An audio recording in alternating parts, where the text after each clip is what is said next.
सुप्रभात। कैसे आते हैं हमारे अंदर भगवान के गुण? यह हमारी आज की आध्यात्मिक चर्चा का विषय। कैसे आते हैं हमारे अंदर भगवान के गुण? हम लोग बहुत कुछ सुनते हैं, पढ़ते हैं, लेकिन हमारे लिए चीज वही लाभदायक है, वही सार्थक है जो हमने जीवन में उतारी। तो हम जैसे विचार करेंगे वैसे ही हमारी रहनी सहनी, वैसा ही हमारा चाल चलन, वैसा ही हमारा व्यवहार बन जाएगा। हर वक्त भगवान की याद करें। अपने इष्ट जो भी हैं उन इष्ट भगवान को हर वक्त याद करें।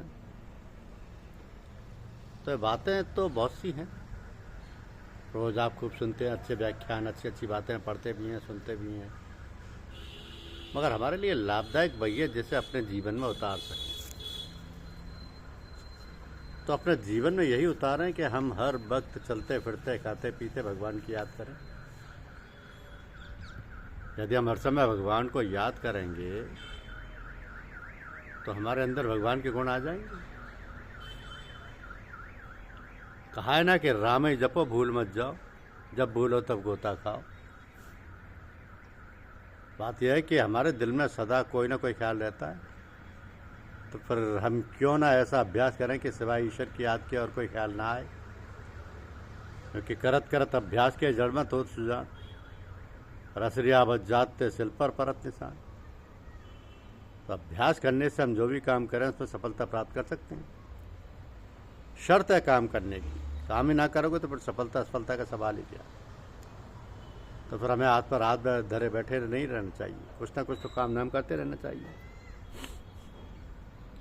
हमारे अंदर स्फूर्ति और ताजगी बनी रहेगी। थोड़ा थोड़ा अभ्यास करते करते हम न जाने क्या से क्या बन सकते हैं। सिर्फ हमारे अंदर का ख्याल और कर्मशीलता होनी चाहिए। कहते हैं बेहर देर जबेल देर जबे, इच्छा करने से हमें रास्ता भी मिल जाता है। जब इच्छा ही नहीं होगी तो फिर काम करने की बात ही क्या। कहते हैं ना कि God made man in his own image, यानी ईश्वर ने मनुष्य को अपने सदृश से पैदा किया है। मतलब यह है कि मनुष्य में वो सारी शक्तियां हैं जो ईश्वर में विस्तृत रूप में हैं, वही मनुष्य में संक्षिप्त रूप में है। तो हर शक्ति को अभ्यास से बढ़ाया जा सकता है। यही तो अभ्यास का चमत्कारी प्रभाव है।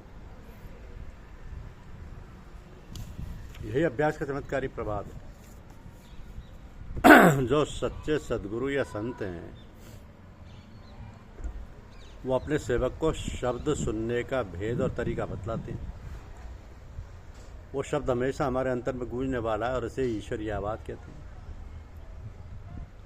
तो अंतर में शब्द कैसे सुना जाता है और उसमें कैसे समाया और लीन हुआ जाता है, ये तरीका वे ही गुरु लोग बता सकते हैं जो स्वयं उसे करते हैं और उसी में लीन है और परमात्मा से जुड़े हुए। इसका वर्णन कबीरदास जी ने सूरत शब्द योग के नाम से किया है। ये तरीका सरल है, इसमें शक नहीं, मगर इसके पूरे जानकार और सच्चे सतगुरु बिरले ही मिलते हैं। ये मार्ग यानी शब्द मार्ग सरल होते हुए भी बहुत कठिन है। इस मार्ग पर वही चल सकता है जिसने अपने आप को पूरी तरह से गुरु को समर्पित कर दिया और उनकी बिल्कुल उनकी इच्छा और इशारे पर चल सकता है। इस मार्ग में साधक इतनी जल्दी तरक्की करता है कि कदम डगमगाने लगता है, मगर गुरु लोग उसकी संभाल और देखभाल करते हैं। जरा सी लापरवाही से साधक कहीं का कहीं जाकर गिर सकता है। इसलिए संयम और यम नियम का पालन बहुत जरूरी है। जिस साधक ने पहले से ही यम नियम आसन आदि का अभ्यास कर रखा है और शरीयत की पूरी पाबंदी करता है, उसको कोई खटका नहीं है। उसे तो गुरु लोग साथ संभाल कर निकाल ले जाते हैं। किंतु जो गुरु से दूर रहते हैं और धर्मशास्त्र के अनुसार उनका रहन सहन व्यवहार नहीं है, उनको बहुत कठिनाई का सामना करना पड़ता है। उन पर तो भगवान ही दया कृपा करें और गुरु लोग अपने सामर्थ्य से उसको साधे रहें तो बेड़ा पार है। क्योंकि आमतौर पर लोग कहते हैं कि ध्यान करते समय विचार बहुत आते हैं। पहले तो ध्यान देकर ये समझने और सोचने की बात है कि विचार किस प्रकार के होते हैं। एक प्रकार के विचार तो ऐसे होते हैं जो हमारी साधना को रोक देते हैं, अर्थात विचारों का ऐसा प्रभाव मरता है कि ध्यान उचट जाता है और विचारों के साथ बहने लगता है। यह अवस्था सचमुच ठीक नहीं है। इस अवस्था में विचारों को भगाने हटाने का प्रयत्न नहीं करना चाहिए। ऐसे समय में हमें अपने इष्ट का ध्यान इस प्रकार रखना चाहिए कि मानो वो हमारे सामने विराजमान है।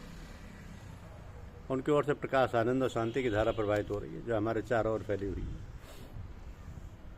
उसी धारा में हम डूबे हुए बैठे हैं। हमें ऐसा लगे कि प्रकाश और आनंद तथा शांति की धारा हमारे अंदर भी प्रवेश कर रही है, जिसके फलस्वरूप जो भी विचार, भाव और संस्कार हमारे अंदर जमा हैं वो बाहर निकल रहे हैं और पीछे की ओर जा रहे हैं। ऐसा करने से विचार हमारे मार्ग पर रुकावट डाल रहे थे, इसमें भाग जाएंगे और फिर हम अपनी साधना में लग जाएंगे। इसके सिवा हमको ये चाहिए कि ध्यान करते समय थोड़ी थोड़ी देर बाद ये ख्याल करते रहें कि हे ईश्वर,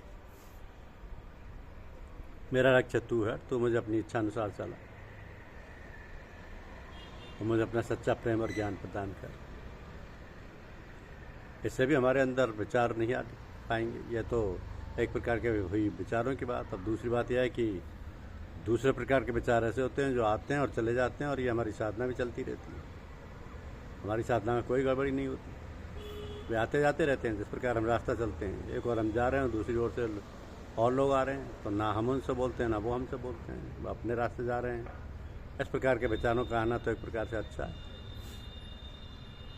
जिससे हमें कोई रुकावट नहीं होती। ऐसे तो हमारे अंदर की सफाई होती रहती है और आगे का मार्ग खुल जाता है। तो साधक को सांसारिक कार्यकलाप में आवश्यकता से अधिक मन नहीं लगाना चाहिए। इसके लिए अच्छा है कि अपने सांसारिक कार्यों को, घर गृहस्थी के कामकाज को भी अपना ना समझकर भगवान का, अपने इष्ट देव का, अपने गुरुदेव का ही समझकर करें। सब कुछ उन्हीं का है और मैं उन्हीं के लिए कर रहा हूँ, मैं भी उन्हीं का हूँ। ये कार उन्हीं का है, ये घर गृहस्थी है, लड़के बच्चे, घर बार, नौकरी चाकरी, खेती बाड़ी, सब उन्हीं का दिया हुआ है। मैं तो केवल श्रमिक हूँ। उस पर विचार करते रहने से उसमें लगाव नहीं होता। लगाव तो केवल भगवान से रहता है और रहना चाहिए। मेरा मुझ में कुछ नहीं, जो कुछ है सो तोड़, तेरा तुझको सौंपते क्या लागे है मोर। तो काम प्रारंभ करते समय प्रार्थना करें, भगवान ये आपका ही कार्य है, मैं तो निमित्त मात्र हूँ। आप मुझे ऐसी शक्ति और सामर्थ्य दें कि आपकी इच्छा अनुसार काम कर सकूँ। इसी प्रकार जब काम समाप्त हो तो उसे भगवान को अर्पण कर देना चाहिए, ये कहते हुए कि ये काम जैसा जो कुछ बन पड़ा सभी आपका है, तो आपको ही समर्पित है। इससे हमारे अंदर भगवान के गुण आ जाएंगे। धन्यवाद। यूट्यूब चैनल को लाइक और सब्सक्राइब अवश्य करें। शुक्रिया।